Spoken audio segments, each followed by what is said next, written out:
kami ngayon. Pupunta po kami ng Balanga. Kasama po namin si Tita. At si Ate Mercy. Hindi po kasi namin alam dito kung saan kami pupunta. Habang naghihintay po kami. Ayan. Salamin ko, Pakit-cute muna po pag kami. ako'y nanonood ng ano. Ang bagal po kasi nila eh.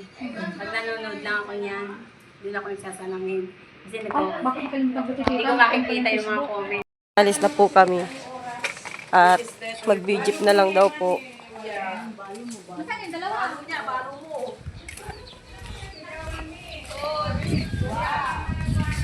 Ah, dito pala alabas. Ate Mercy.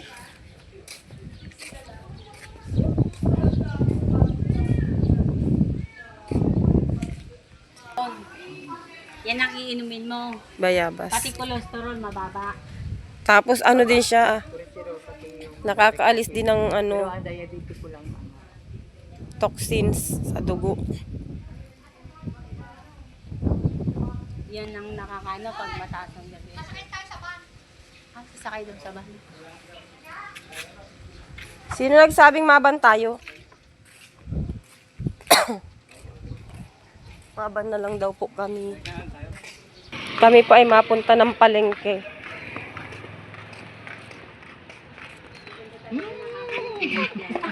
Bilog din.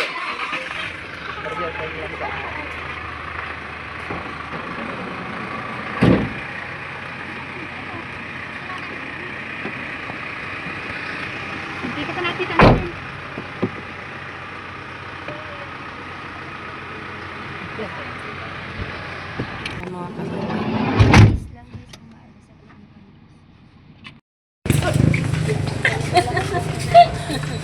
Si Tita, ang ganda-ganda ng bahay ni Tita. Ito mayroon to. Hindi ako dito mag-iwala. Meron pa akong pang kamatis lang.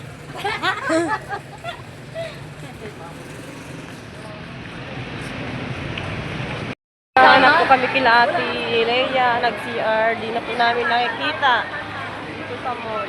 Di namin alam kung saan na sila pumunta na CR. Kasi si Nanay Susan nag-CR din pero naunahan pa nilang lumabas.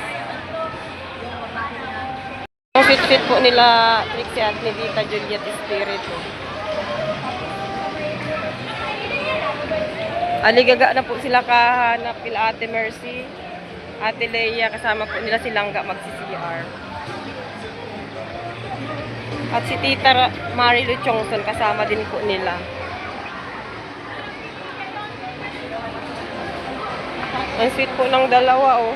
Tita Juliet at ni Tariray. Si Nanay Susan, si at Tita Mirna. Ayun po si Ate Angeline, naka-yellow.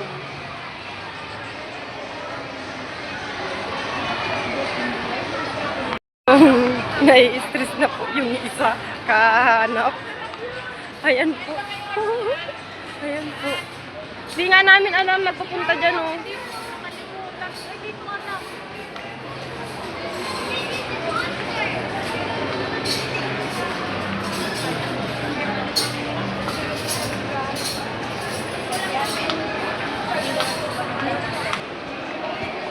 Dito po kami ngayon sa Balanga SM.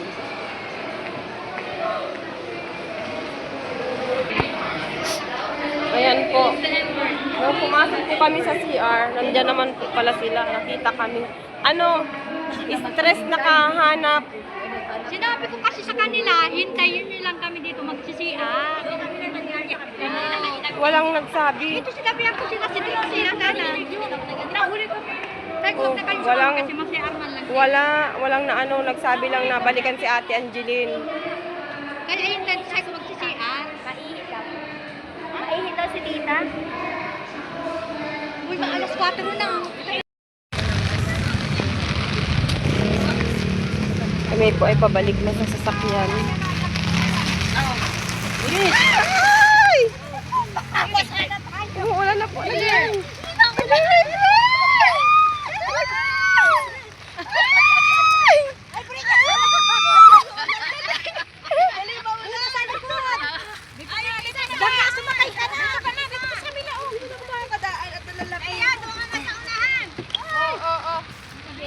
Yung isa sa unahan.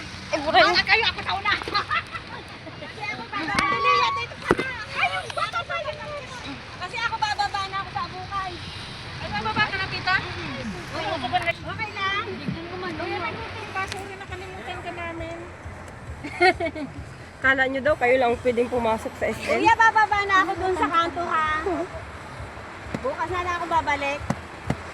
Kasi iwanan ko na si Amparo, doon daw siya matutulog. Kaya sinabing ano doon ko na. Tuloy ako. May dala daw siyang damit tsaka panty. Ayan, pauwi na po kami ngayon.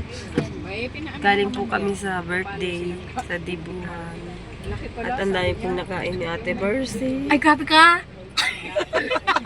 Anong paslo? Ayun po yung mga mukha ng Kaya nga mukha namin, nakakain. nagsilakihan kasi po ang sarap ng pagkain. Ayan po yung mga nabusog. Mga kumain. Yan po ang mga mukha ng mga busog-busog. Ano pangalan? Ano kami? Ayan. pangalan? Raisin. Anong spelling? R-E-Y Parang kaparehas mo nga. Sanggala. Kamukha niya. Ano to? Mga mukha ng busog-busog. Yan. Nandito na yung mga Yan pa ang mukha ng busog-busog. Yan pa ang mga mukha ng busog-busog. Ay, grabe siya. Ayan po. Good evening, good evening. Ayun po yun, simpleng busog-busog. Pwede pang busog lang. Ito po, busog-busog po ito.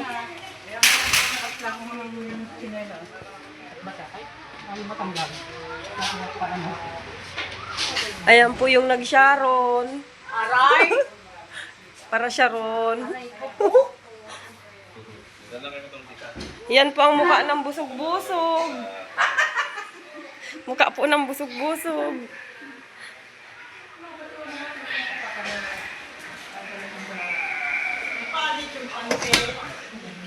Andito na po palang mga busog-busog.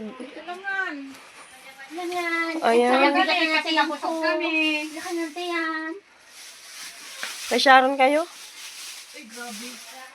Tanong mo si Titay.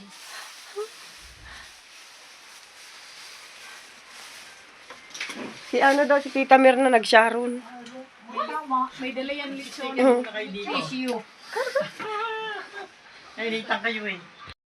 Yan. Ito po ang grupo ng tatlong napaka-relax po ni Tita Mildred. Habang siya ay hinihilot, nagkukwentuhan. Tingnan nyo naman po si Nanay Susan. Expert po pala yan dyan sa paghihilot. Wow, legs. Nalagot ko. Salamat din natin sulat. Hanggang natutulituhan.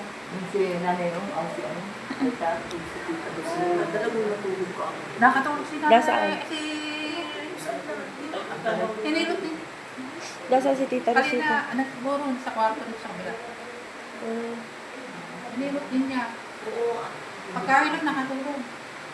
Pagod yun.